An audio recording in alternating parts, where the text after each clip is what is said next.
Mathematics Burma guess का set number 4 का question number first निम्न में 156 का अभाज्य गुणनखंडों के गुणनफल कौन है। ठीक है, 156 के अभाज्य गुणनखंड कह रहा है। 156 का अभाज्य गुणनखंड करेंगे 156 तो 2 सत्ते 14 है ना, एक बचेगा इसमें तो 2 अठे 16। फिर इसको काटेंगे 2 तिया 6, एक बच गया 2 नवा 18। फिर इसको देंगे 7 से, 7 एकम क्या बोले 7 से नहीं जाएगा ना, 13 तिया 3 से जाएगा। ठीक, 3 एकम 3, 3 तिया 9। तो कितना आया 2 गुना 2 गुना 3 गुना 13। ये कौन सा ऑप्शन में है? ऑप्शन बी में है। ठीक है, ऑप्शन बी में है। हालांकि यही से गुना करके पता करने में ज़्यादा सुविधा रहेगा। ठीक है, अब उसके बाद 2 नंबर क्वेश्चन है 12, 15, 21 माने 12, 15 और 21 का मासा निकालना है। ठीक है, कितना कितना बोला है 12 का, 15 का और 21 का।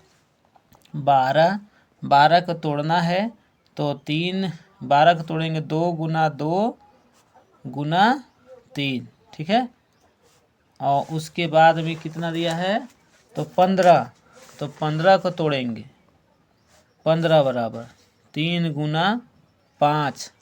फिर दिया है 21, तो 21 को तोड़ेंगे 3 सत्ते 21। क्या निकालने बोला है HCF जो तीनों में जो कॉमन है, तीनों में जो सब में जुट रहा है, क्या जुट रहा है तो 3 जुट रहा है ना, तीनों में 3 है, एक 3 है। ठीक, तो HCF क्या हो जाएगा तो 3, HCF 3। कौन सा ऑप्शन में है 3, ऑप्शन नंबर सी में है। ठीक, क्वेश्चन नंबर 3 निम्न में कौन अपरिमेय नहीं है। क्या बोला है अपरिमेय नहीं है, मतलब परिमेय पता करना है। ठीक, तो ये अपरिमेय है, ये भी अपरिमेय है, क्योंकि दोनों आंसर और दोनों अपरिमेय है। काटने पर पूर्ण संख्या नहीं आएगा, पाई तो अपरिमेय है ही। तो ये जब तीनों अपरिमेय है तो कौन अपरिमेय नहीं होगा, ऑप्शन डी। हालांकि इसको हम लोग चेक भी कर सकते हैं। ठीक है, जैसे कि चेक कैसे करेंगे, कितना दिया है √75। ठीक, बटा कितना दिया है √48। तो इसको तोड़ते हैं। ठीक है, तो ये हो जाएगा 25 गुना 3, √25 गुना √3। इसको तोड़ेंगे 16 गुना 32, 16 तिया 48, √16 गुना √3। ये √3 कट जाएगा। अब 25 का वर्गमूल कितना होगा 25, देखिए इसको तोड़ेंगे 25 का वर्गमूल कितना होगा तो 5, और 16 का वर्गमूल कितना होगा 4। ठीक है, तो 5/4 आ रहा है, इसलिए ऑप्शन नंबर क्या होगा, ऑप्शन नंबर डी होगा। ठीक, अगला क्वेश्चन है 4 नंबर y बराबर px का ग्राफ दिया गया है। बहुपद px के शून्यकों की संख्या क्या है। px के शून्यकों की संख्या बोल रहा है, तो यहाँ पर x अक्ष को कितने पॉइंट पर काट रहा है 1 2 3 4। आंसर क्या होगा 4। क्वेश्चन नंबर 5 है बहुपद x² - 3 के शून्यक है, तो x² - 3 का शून्यक निकालेंगे। x² - 3 का शून्यक का मतलब है 0 रखना है। अब यहाँ पर x² है, अब ये जो 3 है इसको √3 का स्क्वायर कर देते हैं, इतना के बराबर 0। तो फार्मूला पता है ना, a² - b² बराबर होता है a + b × a - b।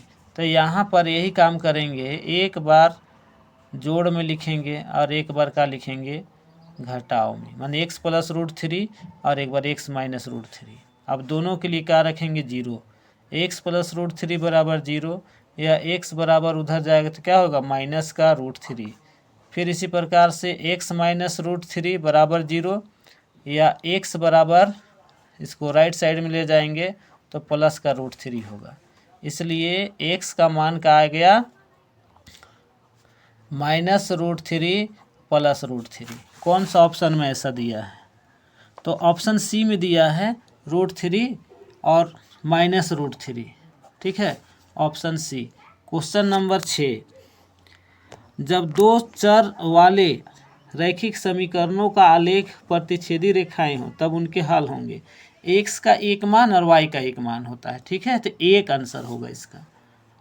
Question number 7, समीकरण युग्म 2x - y = 5 और 3x + 2y = 4 का हल क्या है? तो इसको ऑप्शन से बनाना ज़्यादा बेहतर रहेगा।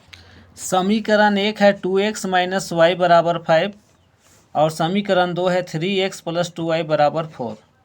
तो दोनों समीकरण को बराबर कर देना है। बराबर करने के लिए, या अगर x को बराबर करना चाह रहे हैं ना, तो 3 से गुना करेंगे और समीकरण 2 को 2 से कर देंगे। तो गुना करेंगे तो क्या आएगा? 3 दूना 6x - 3y और 3 × 5 = 15। और यहाँ पर गुना करें 2 × 3 = 6x और 2 दूना क्या होगा? +4y = 2 × 4 = 8। समीकरण 1 में 2 को घटा देते हैं तो चिन्ह बदल जाएगा, ये कट जाएगा, ये माइनस का हो जाएगा 7y और ये 15 में घटाएंगे 8 तो बचेगा 7। अब y बराबर हो जाएगा 7 बटा -7, ये माइनस ऊपर चला जाएगा तो हो जाएगा -1। y का मान आ गया -1। अब y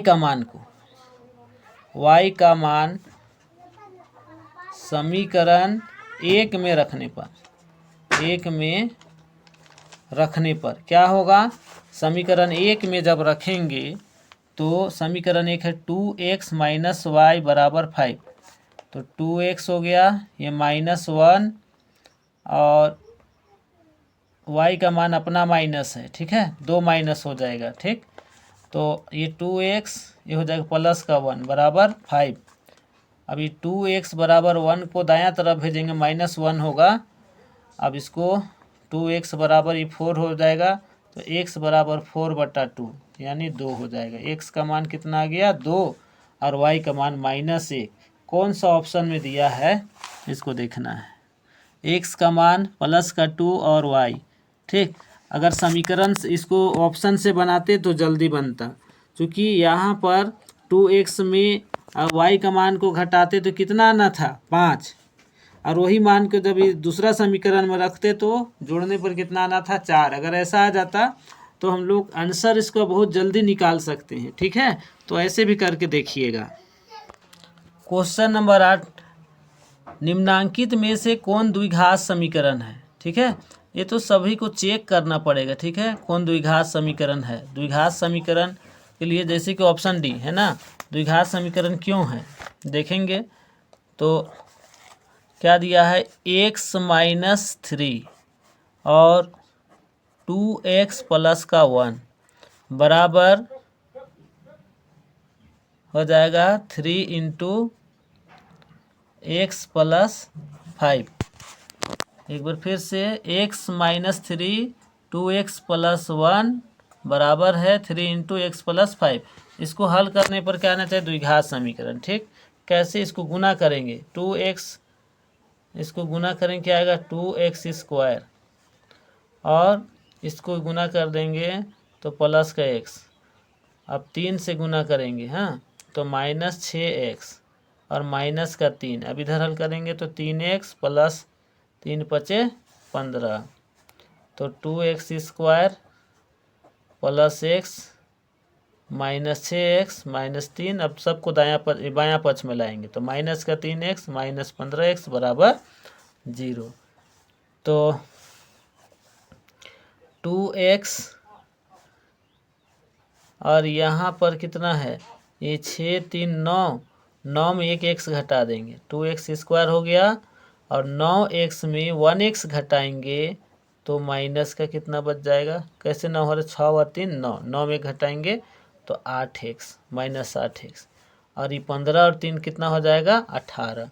तो ये किस रूप में है? इसका घात कितना है? 2 है, तो क्या हो गया? द्विघात द्विघात समीकरण हो गया, इसके बराबर क्या है 0, इसलिए यह क्या है ऑप्शन डी द्विघात समीकरण है।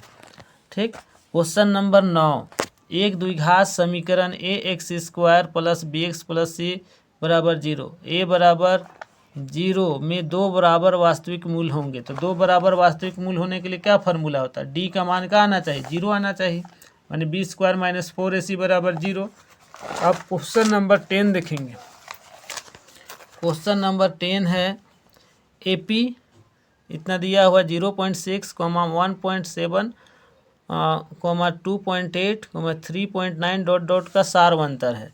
सार्वंतर कैसे निकालते हैं, पहला दूसरा पद में पहला पद को घटाएंगे, दूसरा पद कितना 1 पॉइंट, पहले लिखेंगे डी बराबर 1.7 माइनस 0.6, तो 0.6 घटाएंगे कितना आएगा, देखिए 1.7 है, इसमें घटाना है 0.6, घटा देंगे, 7 में 6 घटाएंगे 1 पॉइंट, यहाँ पर क्या आ जाएगा 1, तो आंसर हो जाएगा 1.1। कौन सा ऑप्शन में है 1.1, ऑप्शन फर्स्ट। ठीक है, इस तरह से इसको बनाना है, आगे का दूसरा वीडियो में बना दूंगा।